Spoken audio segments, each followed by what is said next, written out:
Hi everyone, it's Natalie here with Sanskrit Blue. Um, I really feel a strong need after watching. If you haven't seen Wai Yim's live stream about stopping Asian hate, hashtag Stop Asian Hate, it's really worth a watch. Um, I haven't had the ability to make another video since watching it. I didn't catch the live stream, I saw it the next morning. Um, and it's Saturday. It was the earliest I was able to make a video, but I stopped, did not release any other videos because it felt important to acknowledge support, deep support for the Asian American community and for any Asian and Pacific Islander, nationals or immigrants to our country.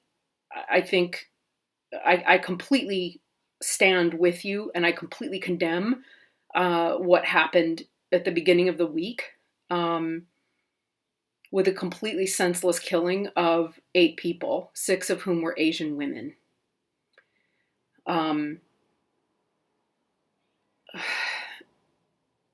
It is a racist crime.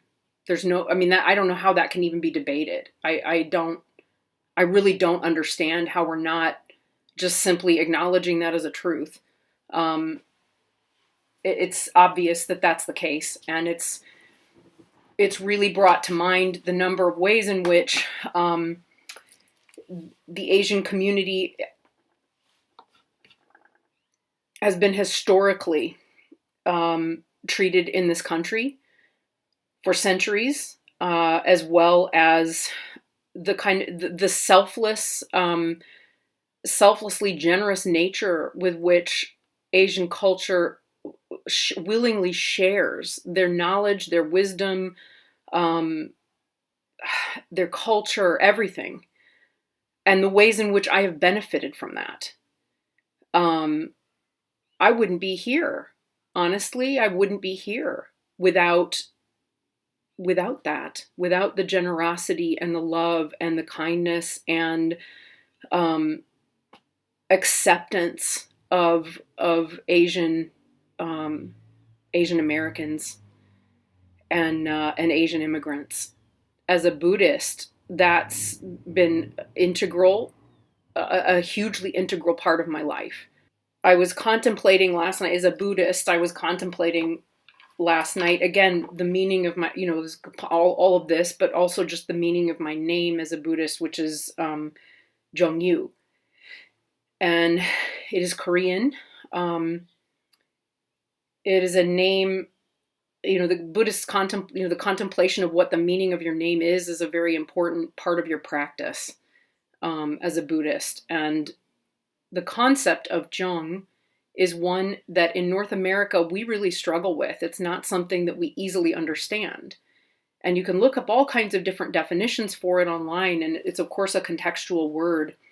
But what occurred to me is, we're as white people, as a white culture, we are taught to be so individualist. We're taught to be so one-minded about our pursuits and about the way that we engage the world.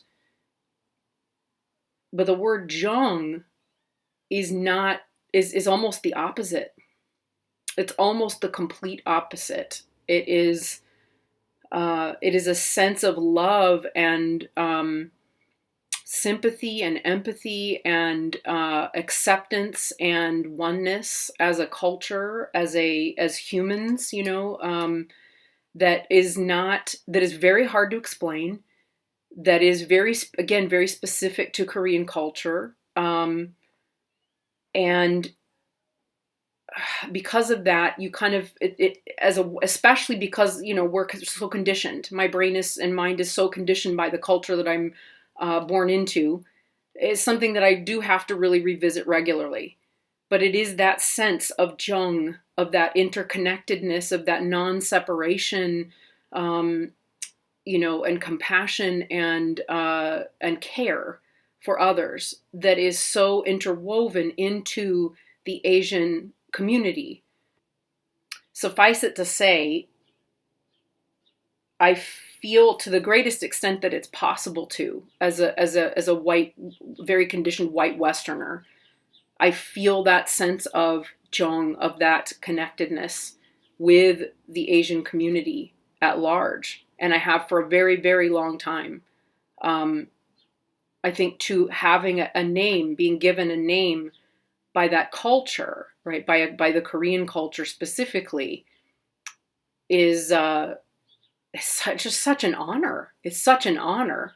And it's such a wonderful way to connect, to be able to write my name, in Korean characters, to be able to speak to a Korean and say to them, I have a Korean name, is just the way that you have a Western name. Is really, it's exciting. It kind of nerds me out. I think it sort of confuses a lot of Koreans, and I've been laughed at many times. It's for good reason. But it does come from a genuine excitement.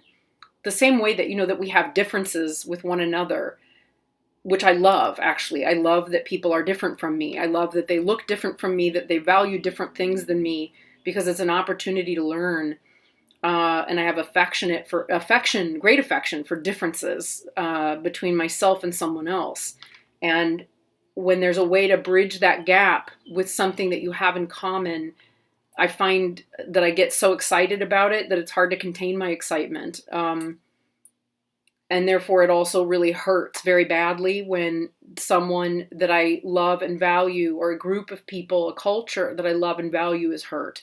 So at the risk of sounding, being completely off in any of my sentiments, at the risk of saying the wrong thing, I'd rather do that than say nothing.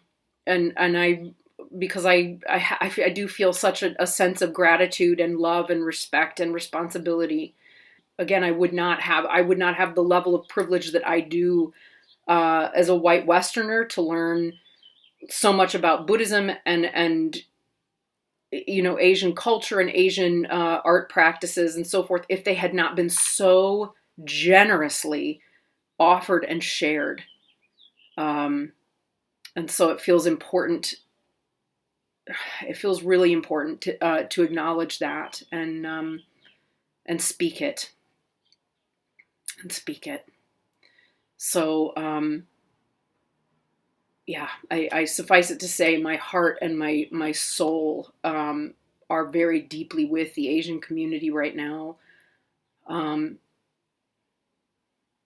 I will continue to learn and to address my own, golden eggs of resistance, where I find blind spots and areas where I'm not recognizing, what I'm doing that contributes to the problem.